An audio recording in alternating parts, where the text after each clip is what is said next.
Cette semaine, je vais vous parler du pouvoir.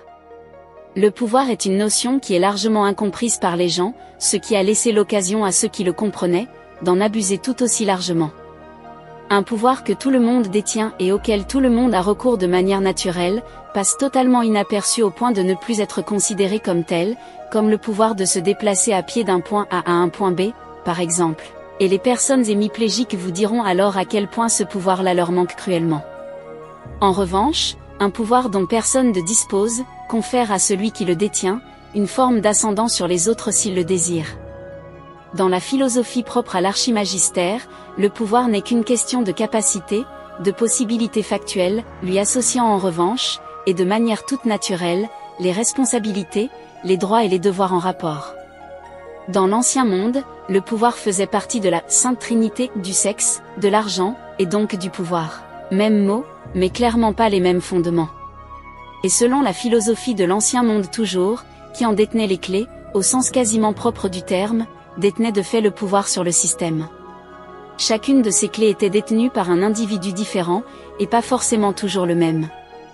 Grâce à des mois d'observation, d'enquête et d'études, et le travail sur le terrain d'un agent double rallié à la cause de l'archimagisterium, ces clés ont été méthodiquement dérobées, les unes après les autres, à chacun de ses détenteurs, et aujourd'hui, c'est donc nous qui détenons ces clés.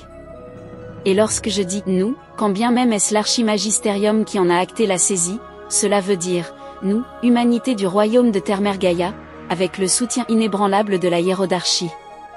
Cela signifie aussi que c'est ce « nous-là » qui à présent, détient les clés du système et l'archimagisterium se prépare à le reformater selon la configuration attendue, propre au nouveau paradigme.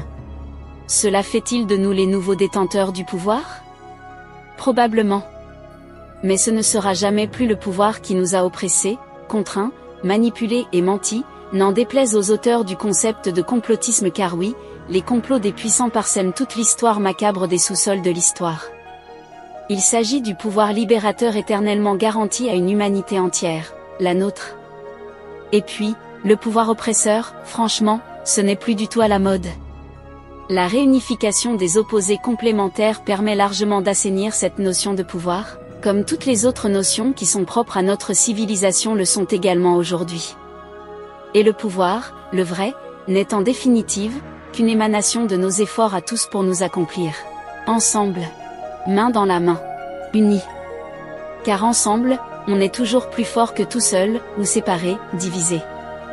En parlant de ça, nous parlerons la semaine prochaine des 2 derniers pays rebelles à l'instauration du nouveau paradigme.